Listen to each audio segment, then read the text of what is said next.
જય માતાજી સરપંચ જય સાહેબ. માતાજી. એક બાજુ ઉભો રે, ત્યાં ઉભો રે. આવ્યો મોટો સરપંચની જોડે બેસવા. હાલતી રહ્યો તા હાલતી રહ્યો. આવ્યો મોટો સરપંચની બરોબરી કરવા. ચાલ નીકળ. અરે ઓય, શું કામ હતું હો? એમાં હિમસી ને કાલે ગામના લોકો હંધાય ભેગા થયા હતા અને કહેતા હતા આપણા ગામમાં નેહાલ ને સાપરા નથી. આ રસ્તા તો જુઓ કેવા ઉબડ ખાબડ વાળા છે, પાણી તો મળતું નથી, આ લાઈટ આવતી નથી. એટલે બધાએ ભેગા થઈને મને કહ્યું કે સરપંચ સાહેબ તમારું સાંભળશે, બીજા કોઈનું સાંભળશે નહીં. એટલે તમે સરપંચ સાહેબ પાસે જાઓ અને એમને વાત કરો. એટલે હું અહીં તમારી પાસે જાણવા આવ્યો છું. હવે સરપંચ સાહેબ, આખા ગામના લોકોએ તમને ખોબે ખોબે વોટ આપીને સરપંચ સાહેબ બનાયા. તો તમારી ફરજ છે કે ગામના લોકોને કોઈ મુશ્કેલી હોય તો તમારે જાણવી જોઈએ. અને મને ગામના લોકોએ કીધું તમે સરપંચ સાહેબને કહો કે સરકાર મા બાપે આપણા ગામને કેટલી ગ્રાન્ટ આપી છે. એ ગ્રાન્ટના પૈસા હોય તો આપણા ગામના બધાય કામ થાય. એટલે તમારી ફરજ છે, તમારે અમને જણાવવું જોઈએ કે આ સરકાર મા બાપે આપણા ગામને કેટલી ગ્રાન્ટ આપી છે. કેટલી ગ્રાન્ટ આપી છે એમ જોયું? પૂછવા આવ્યો છે કેટલી ગ્રાન્ટ આવે છે. ગ્રાન્ટ ગમે તેટલી આવતી હોય એ અમારે જોવાનું છે ક્યાં વાપરવી. હ, ચાલ નીકળ. મારા બેટા સરપંચે આજે મારી આવરું લીધી, મને ખાટલા ઉપર ના બેસવા દીધો અને એના મળત્યાઓએ મારી હાંસી ઉડાડી. કશો વાંધો નહીં, હવે હું સરપંચને એવો પાઠ ભણાવીશ જિંદગી પર યાદ રાખે. અત્યારે જ ગામમાં જઉં છું અને આખા ગામના લોકોને ભેગા કરું છું. ભેગા કરી એક જડબે સલાક આવેદનપત્ર બનાવું છું.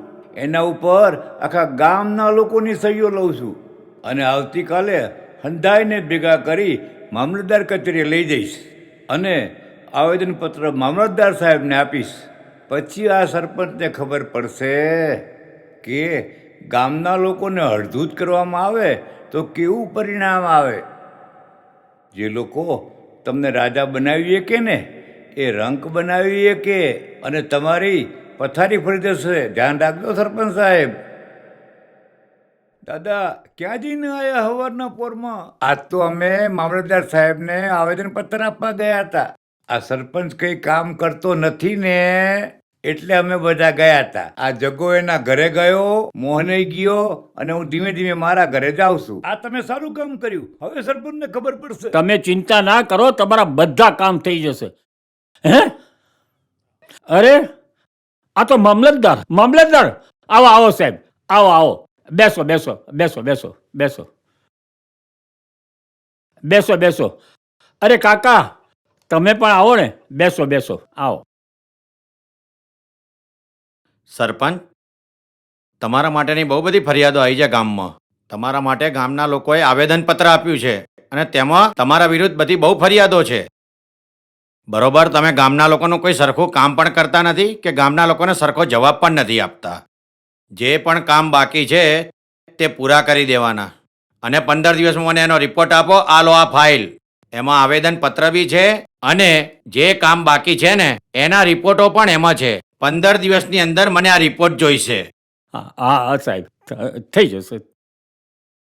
સરપંચ સાહેબ, ગુજરાતી લખતા વાંચતા તો આવડે છે ને?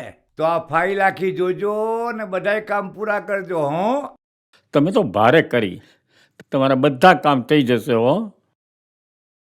જોયું ને મિત્રો, સરપંચ સીધા દૂર થઈ ગયા ને. એક જાગૃત નાગરિક હોય તો ગામને ગોકળિયું ગામ બનાવી શકે છે. માઇન્ડ વેલ.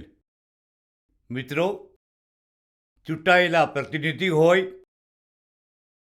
સરકારી કર્મચારી હોય કે ગમે તે મોટો અધિકારી હોય, એ બધા પેઇડ સર્વન્ટ છે. એટલે કે પગારદાર નોકરિયાત વર્ગ છે. એનાથી ડરવાની જરૂર નથી. આપણે એમના હોદ્દાને માન આપીએ એ વાત જુદી છે, પરંતુ આપણા અધિકાર હક માટે નિડરતાપૂર્વક તેમની સામે રજૂઆત કરવી જોઈએ. જો બધા નાગરિક આ રીતે જાગૃત બનશે તો વચેટિયાઓ જે સરકારની મળતી ગ્રાન્ટ એને વેડફી નાખે છે અને પોતાના ખિસ્સા ભરે છે એ ભરતા બંધ થશે અને દરેક ગામ ગોકળિયું ગામ બનશે. એ ગોકળિયા ગામની તો વાત જ શી થાય. વંદે માતરમ. ભારત માતા કી જય.